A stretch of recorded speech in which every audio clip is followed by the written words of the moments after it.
तो कलीसिया आज हम जिस टॉपिक के ऊपर ऐसे परमेश्वर के वचन से सीखने जा रहे हैं वो टॉपिक ये है कि हमें अपना भरोसा किस पर रखना चाहिए।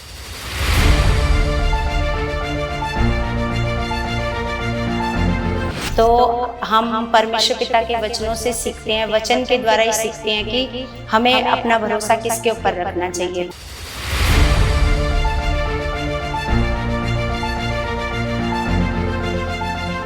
Praise the Lord everyone, God bless you all. परमेश्वर आप सबको बहुत सारी बरकतें, आशीषें मसीह में दे चुके हैं।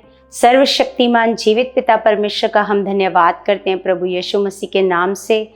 परम पवित्र परमेश्वर महान पिता, वो हम सबके बीच में मौजूद है। कलीसिया वो जिंदा खुदा, वो ताकत का परमेश्वर है। सच में वो महान कामों को करने वाला परमेश्वर है और वो सच्चा और वफादार परमेश्वर है। तो कलीसिया आज हम जिस टॉपिक के ऊपर ऐसे परमेश्वर के वचन से सीखने जा रहे हैं वो टॉपिक ये है कि हमें अपना भरोसा किस पर रखना चाहिए। तो हम परमेश्वर पिता के वचनों से सीखते हैं, वचन के द्वारा ही सीखते हैं कि हमें अपना भरोसा किसके ऊपर रखना चाहिए। तो सबसे पहले हम देखते हैं क्या हमें अपना भरोसा मनुष्य के ऊपर रखना चाहिए। तो मनुष्य तो क्या है, एक सामाजिक प्राणी है, समाज में रहने वाला है ना। ऐसे व्यक्ति जो है तो उसको एक दूसरे समाज में रहते हुए एक दूसरे के ऊपर क्या रहना पड़ता है, ऐसे निर्भर रहना पड़ता है ना। मनुष्य को दूसरे मनुष्य के ऊपर निर्भर रहना पड़ता है। लेकिन इसका मतलब ये नहीं है कि हम क्या करें, हम मतलब सब कुछ छोड़कर है ना परमेश्वर पर से ज़्यादा भरोसा हटाकर मनुष्य के ऊपर भरोसा लगाएं, है ना। तो हमें परमेश्वर का वचन सिखाता है, जैसे यिर्मयाह 17 अध्याय में हमें परमेश्वर सिखाता है कि वो श्रापित है मनुष्य जो किसी मनुष्य पर भरोसा रखता है ना। तो सच में हमारा भरोसा हमेशा किसी मनुष्य पर नहीं होना चाहिए। हाँ, हमें समाज में रहते हुए दूसरे मनुष्यों की ज़रूरत पड़ती है, हमें एक दूसरे की ज़रूरत पड़ती है, हम एक दूसरे का साथ देते हैं, हम उन पर कई बार डिपेंड भी रहते हैं। लेकिन जो हमारा सच्चा भरोसा है, हर जगह पर साथ देने वाला हमारा परमेश्वर है, हमारा भरोसा उसी के ऊपर होना चाहिए। तो सबसे पहले हम सीख रहे हैं क्या हमारा भरोसा किसी मनुष्य के ऊपर होना चाहिए, मनुष्य के ऊपर नहीं होना चाहिए ना। तो हम देखते हैं परमेश्वर का वचन याकूब की पुस्तक 4 का 14 में लिखा है कि और ये नहीं जानते कि कल क्या होगा, सुन तो लो तुम्हारा जीवन है ही क्या, है ना। कि हम मनुष्य पर भरोसा कर ही कैसे सकते हैं, क्योंकि मनुष्य तो परमेश्वर का वचन बताता है, यहाँ पर लिखा है ये नहीं जानते कि कल क्या होगा, सुन तो लो तुम्हारा जीवन है ही क्या। तुम तो भाप के समान हो जो थोड़ी देर दिखाई देती है फिर लोप हो जाती है। तो जो मनुष्य है कलीसिया, वो जैसे मनुष्य का कोई भरोसा नहीं है ना, कब उसके साथ क्या हो जाना है। अगर हम किसी मनुष्य के ऊपर डिपेंड है, मनुष्य के ऊपर निर्भर हैं, है ना, मतलब पूरा भरोसा ही हमारा उस मनुष्य के ऊपर है। तो परमेश्वर का वचन बताता है कि मनुष्य क्या है, आज है और कल क्या है, कल नहीं भी रह सकता, है ना। तो परमेश्वर का वचन बताता है कि मनुष्य का जो जीवन है एक भाप के समान है। जैसे हम भाप को देखते हैं, कुछ समय के लिए होती है, फिर हमें वो भाप दिखाई नहीं देती है ना। तो इसीलिए हमें हमारा परमेश्वर बताता है कि जो हमारा भरोसा है क्या मनुष्य के ऊपर होना चाहिए, क्योंकि मनुष्य कुछ भी नहीं है ना। बस जैसे एक घास के समान, जैसे एक दिन में ऐसे घास हरी होती है और अगले दिन घास क्या हो जाती है, ऐसे मुरझा जाती है। भजन संहिता में परमेश्वर का वचन बताता है कि मनुष्य का जीवन एक घास के समान है, आज है और कल क्या हो जाता है, ऐसे सूख जाता है ना। तो क्या हमारा भरोसा अपनी सामर्थ्य पर होना चाहिए, है ना। अब आगे हम परमेश्वर के वचन से सीखते हैं। परमेश्वर का वचन हमें बताता है ना तो आपका भरोसा किसी मनुष्य पर होना चाहिए, ना आपका भरोसा आपकी अपनी खुद की सामर्थ्य पर होना चाहिए ना। तो हमारी जो सामर्थ्य है, जैसे जैसे मनुष्य जैसे जवानी में जाता है, तो जवानी के बाद जैसे जैसे बुढ़ापा आता है तो प्रतिदिन सामर्थ्य क्या होनी शुरू हो जाती है, ऐसे कम होनी शुरू हो जाती है। ताकत, अपनी खुद की ताकत क्या होनी शुरू हो जाती है, कम होनी शुरू हो जाती है। इसलिए कभी भी अपनी ताकत पर भी भरोसा नहीं करना चाहिए, है ना। तो परमेश्वर का वचन हमें बताता है भजन संहिता 20 का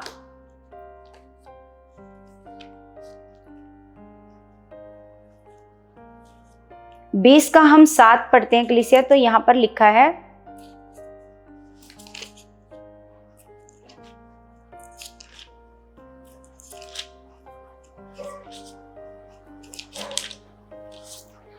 तो यहाँ पर परमेश्वर का वचन हमें बता रहा है कि किसी को रथों का, किसी को घोड़ों का भरोसा है।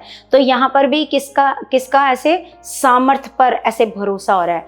तो यहाँ पर बताया जा रहा है कि किसी को रथों का, किसी को घोड़ों का भरोसा है, परंतु हम तो अपने परमेश्वर यहोवा ही का नाम लेंगे, है ना। तो मतलब किसी को हो सकता है रथों पर भरोसा हो, किसी को हो सकता है घोड़ों पर भरोसा हो, लेकिन हमारा भरोसा किस पर है? हमारे परमेश्वर पर, क्योंकि हम तो किसका नाम लेंगे? ऐसे अपने परमेश्वर का नाम लेंगे। जैसे हम देखते हैं गोलियत और जो पलिश्ती की सेना थी, उनका भरोसा किसके ऊपर था? अपनी खुद की सामर्थ के ऊपर। लेकिन वहीं अगर हम दाऊद को देखते हैं तो दाऊद का भरोसा किसके ऊपर था? दाऊद का भरोसा परमेश्वर के ऊपर था। जैसे पहला शमूएल 17 का 45 अध्याय में ऐसे हम देखते हैं कि किस प्रकार से दाऊद को परमेश्वर ने कैसे ऐसे विजय दिलाई, क्योंकि उसका भरोसा किसके ऊपर था? क्योंकि गोलियत का भरोसा अपनी खुद की सामर्थ पर था, उसकी सेना का भरोसा खुद की सामर्थ पर था, लेकिन वो जीत नहीं पाए। लेकिन परमेश्वर पर भरोसा था दाऊद का, तो दाऊद बिना तलवार के, अगर परमेश्वर हमारे साथ है तो वो बिना तलवार के भी जीत दिलवा सकता है। बिना तलवार, बिना भाले के, अगर परमेश्वर ने जीत दिलवानी है तो उसको भाले की और तलवार की ज़रूरत नहीं है, है ना। अगर हमारा भरोसा हमारे परमेश्वर के ऊपर है, हमें कलीसिया परमेश्वर का वचन बताता है, ना तो हमारा भरोसा किसी मनुष्य पर होना चाहिए और ना हमारा भरोसा हमारी खुद की सामर्थ पर होना चाहिए। जैसे दाऊद ने भरोसा किया, एक छोटा बच्चा होकर अपने परमेश्वर पर भरोसा किया और परमेश्वर ने उसको क्या किया? ऐसे जीत दिलवाई उस गोलियत के ऊपर जिसको अपनी सामर्थ के ऊपर भरोसा था, और उसकी सेना के ऊपर जिसको अपनी सामर्थ के ऊपर ऐसे भरोसा था ना।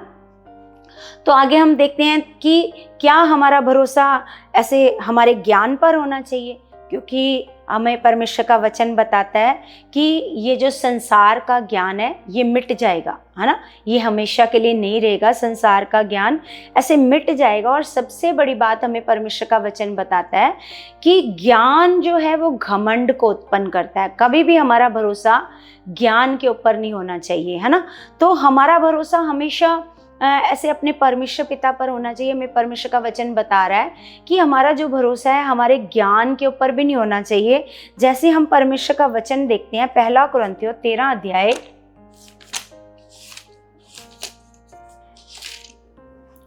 13 का हम पढ़ते हैं 8 में लिखा है, प्रेम कभी टलता नहीं, भविष्यवाणियां हो तो समाप्त हो जाएंगी, भाषाएं हो तो जाती रहेंगी, ज्ञान हो तो मिट जाएगा। ज्ञान क्या है? ज्ञान है तो वो क्या हो जाएगा? मिट जाएगा, क्योंकि हमारा ज्ञान अधूरा है और हमारी भविष्यवाणियां अधूरी हैं। हमारा परमेश्वर बताता है कि जो आपका ज्ञान है वो क्या है? अधूरा ज्ञान है ना। तो सच में कलीसिया, हमें कभी भी अपने ज्ञान के ऊपर भरोसा नहीं करना चाहिए। जिस प्रकार नीति वचन हमें बताता है, नीति वचन 3 अध्याय 3 का हम पढ़ते हैं 7 और 8।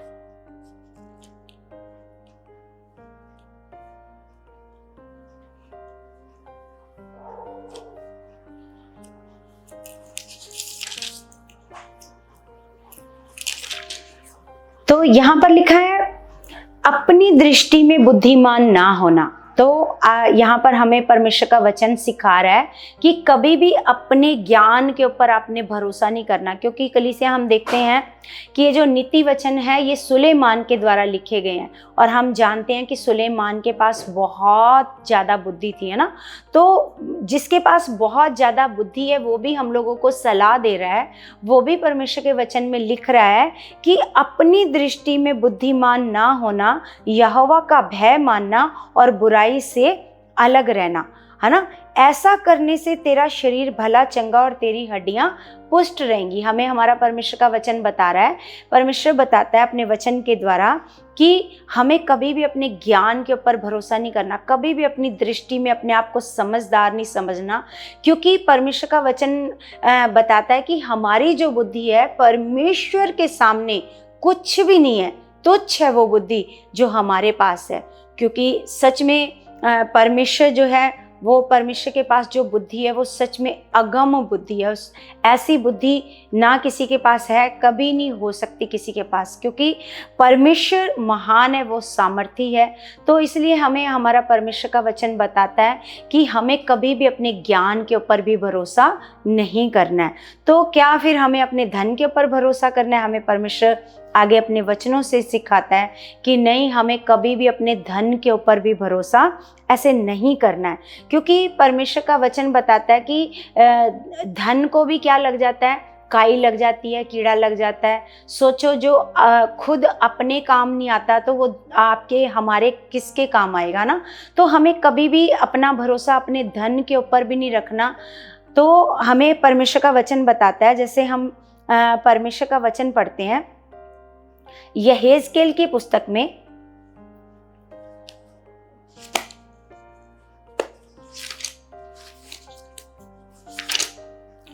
यहेजकेल 7 का हम पढ़ते हैं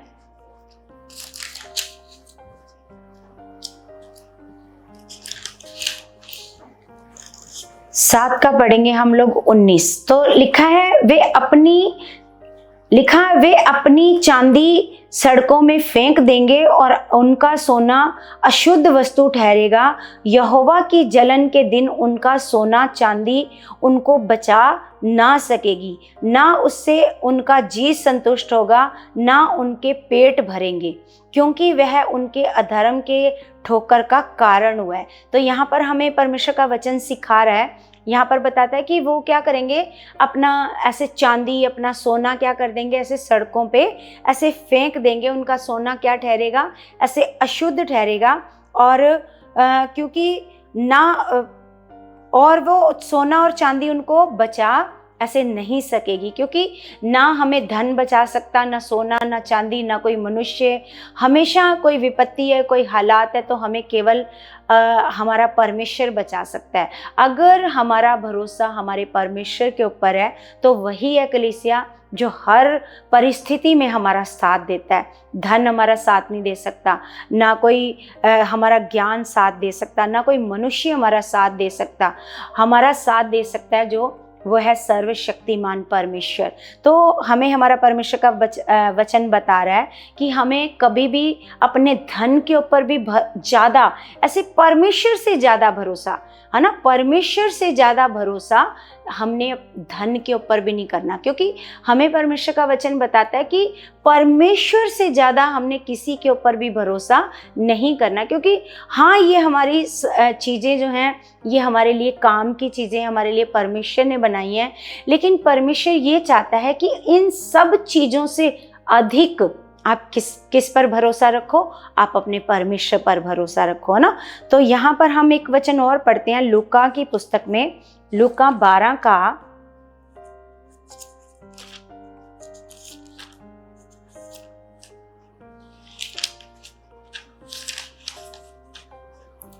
12 का हम पढ़ते हैं 15।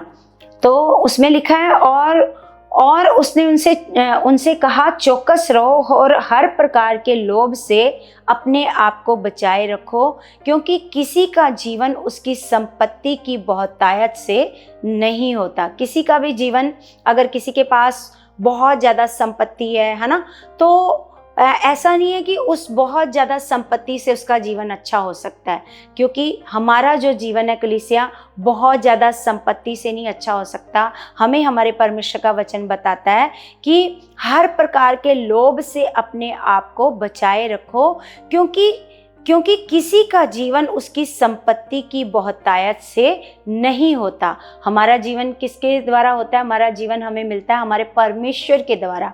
हमारी संपत्ति की बहुतायत से हमें जीवन नहीं मिलता है। तो सच में कलीसिया हमें खुदावंद बता रहा है कि जो हमारा भरोसा है, हमारे धन के ऊपर भी ऐसे नहीं होना चाहिए, है ना।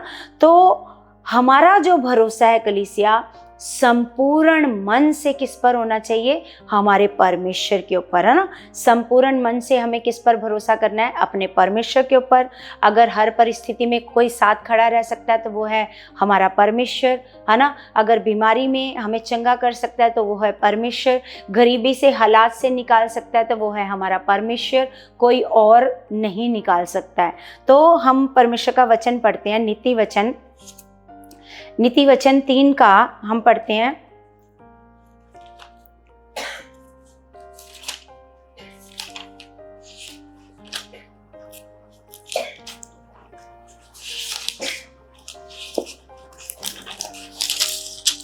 तीन का पढ़ते हैं 5। तो यहाँ पर लिखा है, तू अपनी समझ का सहारा ना लेना, वरन संपूर्ण मन से यहोवा पर भरोसा रखना, उसी को स्मरण करके सब काम करना, वह तेरे लिए सीधा मार्ग निकालेगा। तो हमें परमेश्वर का वचन बताता है कि हमारा भरोसा किसके ऊपर होना चाहिए? हमारा भरोसा सर्वदा सर्वदा संपूर्ण मन से हमारे परमेश्वर पिता के ऊपर होना चाहिए। तो हम एक वचन और देखते हैं कलीसिया, भजन संहिता 46 का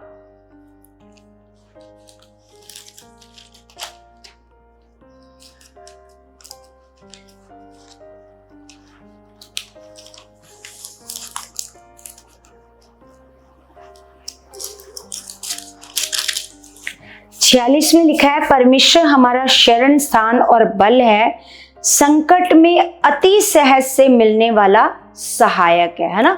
तो संकट में अति सहज मतलब बड़ी आसानी से मिलने वाला हमारा क्या है? ये सहायक है, हमारा परमेश्वर। हमारा वो क्या है? शरण स्थान है ना। जब हम ऐसे परमेश्वर को पुकारते हैं किसी संकट में, किसी मुसीबत में, तो वो तुरंत हमारा बल बनता है, हमारा सहायक बनता है, हमारा साथ देता है हमारा परमेश्वर। तो सच में कलीसिया, हमारा जो भरोसा है वो सर्वदा सर्वदा किसके ऊपर होना चाहिए? हमारे परमेश्वर के ऊपर। तो हम एक वचन और देखते हैं कलीसिया, यशायाह की पुस्तक में, यशायाह 50 का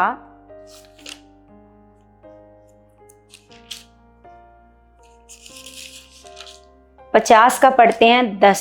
तो यहाँ पर लिखा है, तुम में से कौन है जो यहोवा का भय मानता और उसके दास की बातें सुनता है, जो अंधियारे में चलता हो और उसके पास ज्योति ना हो, वह यहोवा के नाम का भरोसा रखे और अपने परमेश्वर पर आशा लगाए रहे। तो यहाँ पर हमें परमेश्वर का वचन बता रहा है कि तुम में से कौन है जो यहोवा का भय मानता है, उसके दास की बातें सुनता है, जो अंधियारे में चलता हो और उसके पास ज्योति ना हो। ऐसा कोई है जो परमेश्वर की बात सुनता हो, परमेश्वर के दास की बात सुनता हो और अंधियारे में चलता हो और उसके पास ज्योति ना हो? ऐसा है कोई मनुष्य जो परमेश्वर की हर बात सुनता है, परमेश्वर की हर बात मानता है, परमेश्वर के दास की हर बात मानता है? तो अंधियारे में चल तो रहा हो लेकिन उसके हाथ में ज्योति ना हो, ऐसा नहीं हो सकता। क्योंकि परमेश्वर का वचन कहता है, वह यहोवा के नाम का भरोसा रखे और अपने परमेश्वर पर आशा लगाए रहे। वो क्या करे? यहोवा के नाम का क्या रखे? ऐसे भरोसा रखे। क्योंकि सच में कलीसिया, अगर हम अपने परमेश्वर पर भरोसा रखते हैं तो हमारा जो परमेश्वर है वो सच्चा है, वो वफादार है, वो सच में हमारी मदद करता है। परमेश्वर कभी भी किसी का पक्षपात ऐसे नहीं करता, सर्वदा हमारी मदद करता है, हमारी सहायता करता है। हर एक जो दिल से परमेश्वर को पुकारता है, हर एक जो परमेश्वर के पास पूरी वफादारी से परमेश्वर के पास आता है, तो सच में परमेश्वर क्या करता है? परमेश्वर उसकी मदद के लिए हमेशा तैयार रहता है। तो यहाँ पर परमेश्वर का वचन हमें बता रहा है कि हमारी जो आशा है वो किस पर रहनी चाहिए? हमारे परमेश्वर के ऊपर रहनी चाहिए। जिस प्रकार यिर्मयाह 17 अध्याय में 17 का 7 और 8 में परमेश्वर ने बताया है कि परमेश्वर का वचन हमें बताता है कि जो धन्य है वो जो परमेश्वर पर भरोसा रखता है ना, यहोवा पर भरोसा रखता है। क्योंकि उसको परमेश्वर क्या कहता है? धन्य। और वो उस पेड़ के समान होएगा जो नदी के किनारे लगा होएगा, है ना। और जब सब पेड़ों के पत्ते ऐसे गिर जाएंगे, लिखा है तब जब पतझड़ का मौसम आएगा सब पेड़ों पर पत्ते नहीं रहेंगे, लेकिन जो नदी के पास लगा होएगा पेड़, उस पर हमेशा पत्ते रहेंगे और वो हमेशा हरा भरा रहेगा। क्योंकि वो नदी के किनारे पर लगा है। तो परमेश्वर ने हमें उदाहरण दे करके बताया है, ऐसे बताया कि जो परमेश्वर पर भरोसा रखता है वो मनुष्य उसी पेड़ के समान है।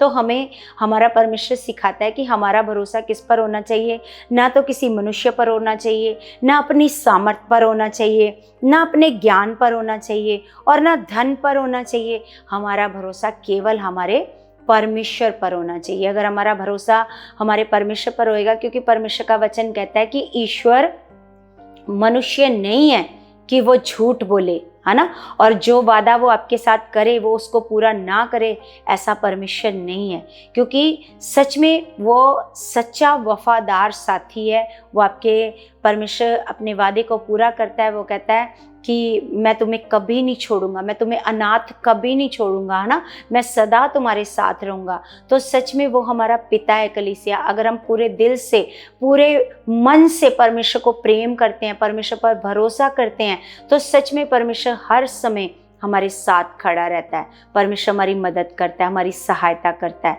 तो सच में कलीसिया, मेरा भरोसा है कि आज के जो वचन से आपने सीखा है कि हमने भरोसा किस पर करना है ना। आज जो हम परमेश्वर के वचनों से परमेश्वर ने हमें सिखाया है कि हमने भरोसा किस पर करना है। हमने हमेशा अपना भरोसा किस पर, हाँ, हमें इन सारी चीज़ों की जीवन को व्यतीत करने के लिए इन सारी चीज़ों की ज़रूरत पड़ती है, लेकिन हमें क्या करना है, परमेश्वर का स्थान नहीं इन चीज़ों को दे देना कि हमने इन चीज़ों को ईश्वर समझ लेना है। नहीं, हमें ईश्वर का स्थान ईश्वर को देना है, परमेश्वर को देना है, क्योंकि परमेश्वर ही महान है, वो सर्वशक्तिमान है, वही सच्चा मददगार है। और मेरा विश्वास है कलीसिया, आज के वचनों से परमेश्वर ने आपको बहुत ब्लेस किया, आपको बहुत कुछ सिखाया है। और मेरा विश्वास है कि आज से आपका भरोसा भी किसी मटेरियल पर नहीं होएगा, किसी मनुष्य पर नहीं होएगा। आपका जो भरोसा है किस पर होएगा, सर्वशक्तिमान परमेश्वर के ऊपर होएगा ना। तो आज का जो वचन है आपको बहुत बहुत बरकत और आशीष दे चुका है यीशु मसीह के नाम से। तो कलीसिया, मैं आपसे रिक्वेस्ट करती हूँ कि आपने इस वीडियो को आगे आगे शेयर करना है, और इस वीडियो में जितने लोग भी इस वीडियो को सुनते हैं, देखते हैं, वो इस वीडियो में ज़रूर कमेंट किया करें और इस वीडियो को बहुत सारे लोगों तक शेयर किया करो, बहुत सारे लोगों तक इस वीडियो को पहुंचाओ, ताकि परमेश्वर का जो ज्ञान है परमेश्वर के लोगों तक जाए, परमेश्वर के लोगों को पता चले कि हमें किस तरह का विश्वास करना है और किसके ऊपर विश्वास करना है ना। तो अगर परमेश्वर की सेवा में आप हिस्सेदार होते हो तो परमेश्वर आपको क्या करता है, ऐसे ब्लेस करते हैं यीशु के नाम से। तो कलीसिया, हम सब अपने हाथों को उठाएंगे और परमेश्वर से प्रार्थना करते हैं, क्योंकि वो हमारे बीच में मौजूद है और हमारा भरोसा है कि वो हमारी एक एक प्रार्थना का उत्तर देने वाला परमेश्वर है। जीवित खुदा, मैं आपका धन्यवाद करती हूँ पिता परमेश्वर। आप महान पिता हो, आप सर्वशक्तिमान खुदा हो, आप जलाली परमेश्वर और सामर्थी परमेश्वर हो पिता। मैं आपका धन्यवाद करती हूँ पिता परमेश्वर जी। मेरे महान खुदावंदा, आप हमारे बीच में मौजूद हो, हमारी प्रार्थनाओं का उत्तर देने वाले परमेश्वर हो खुदा। मेरे महान पिता परमेश्वर, मैं तेरे सारे बच्चों के लिए परमेश्वर मैं प्रार्थना करती हूँ, परमेश्वर आपसे विनती करती हूँ, परमेश्वर आपसे मांगती हूँ मेरे खुदावन पिता परमेश्वर जब भी तेरे बच्चे किसी संकट में हो, परेशानी में हो परमेश्वर, हमेशा खुदावन इनका भरोसा आपके ऊपर हो मेरे खुदावन परमेश्वर। ना इनका भरोसा किसी मनुष्य पर हो और ना किसी मटेरियल पर हो खुदावन परमेश्वर। सर्वदा इन बच्चों का भरोसा परमेश्वर आप पर हो खुदा, और ये आप में बढ़ते जाएं, आत्मा में बढ़ते जाएं परमेश्वर, आत्मिक ज्ञान में, बुद्धि में, समझ में परमेश्वर बढ़ते जाएं परमेश्वर। इनका जो भरोसा है पिता, इनका जो विश्वास है वो चट्टान की तरह बन जाए मेरे परमेश्वर। कोई भी हालात इनके विश्वास को गिरा ना सके पिता, कोई भी परमेश्वर परिस्थितियां इनको निराश ना कर सके मेरे खुदावन पिता परमेश्वर। मैं मांगती हूँ परमेश्वर आप हमारे बीच में मौजूद हो, हर एक प्रार्थना का उत्तर देने वाले परमेश्वर हो खुदा पिता परमेश्वर। आज जो किसी प्रकार के हालात में है, किसी प्रकार की निराशा में है पिता परमेश्वर, कोई अपनी संतान से परेशान है पिता, कोई बहनें अपने पति से परेशान है खुदावन पिता परमेश्वर, आज तेरी सामर्थ, तेरी ग्रेस परमेश्वर इनके जीवनों में कार्य करे खुदावन। और पिता परमेश्वर तेरे बच्चे परमेश्वर आज सारे हालातों से आज़ाद हों परमेश्वर। मैं विश्वास करती हूँ जो हमने मांगा है आपसे ऐसा हो चुका है परमेश्वर। मैं विश्वास करती हूँ आज तेरे बच्चों के जीवन में बड़े बड़े काम हो चुके हैं और ये बड़ी बड़ी गवाहियों के साथ आ चुके हैं यीशु मसीह के नाम से। आमीन आमीन। सबको जय मसीह की।